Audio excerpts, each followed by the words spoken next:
Hi అండి. పిల్లలు స్కూల్‌కి వెళ్ళిపోయిన తర్వాత నా మార్నింగ్ రొటీన్ చూపిస్తాను.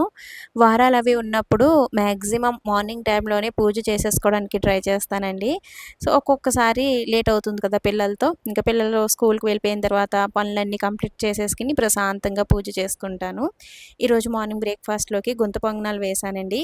ఇవేంటి రెడ్‌గా ఉన్నాయనుకుంటున్నారా? ఇందులో నేను బీట్రూట్ తురుము, అలాగే పాలకూర కూడా కొంచెం ఉందనమాట ఫ్రిడ్జ్‌లో. పాలకూర కూడా సన్నగా తురిమి వేసేసాను. ఆనియన్సు, పాలకూర, బీట్రూట్ తురుము, కొంచెం పచ్చిమిర్చి, జీలకర్ర ఇవన్నీ వేసేసి గుంత పొంగనాలైతే వేశాను. టేస్ట్ చాలా బాగున్నాయండి.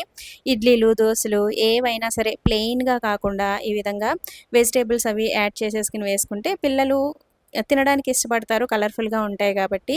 అండ్ హెల్తీ కూడా అండి. అంటే వీటిలో ఇంకా వెజిటబుల్స్ అన్నీ ఉంటాయి కాబట్టి ఫైబర్ రిచ్ కాబట్టి అండ్ పిల్లలకి, పెద్దవాళ్ళకి కూడా హెల్తీ అనమాట. నేనెక్కువగా ఈ ఇడ్లీలు, దోసలు ఇటువంటివి ప్లెయిన్‌గా వేయనండి. ఏవో ఒక వెజిటబుల్స్ మిక్స్ చేసేసి వేస్తూ ఉంటాను. ఇంకిక్కడ ఒక పక్కన నేను లంచ్ కూడా ప్రిపేర్ చేస్తున్నాను. మా హస్బెండ్ లంచ్ బాక్స్ తీసుకెళ్తారు కదండీ! నాకు మాక్సిమం మార్నింగ్ 10 లోపే ఈ వంట పని కూడా కంప్లీట్ అయిపోతుందనమాట. సమ్మర్‌లో మనం ఈ వంట ఎంత తొందరగా కంప్లీట్ చేసేస్తే అంత బావుంటుందండి.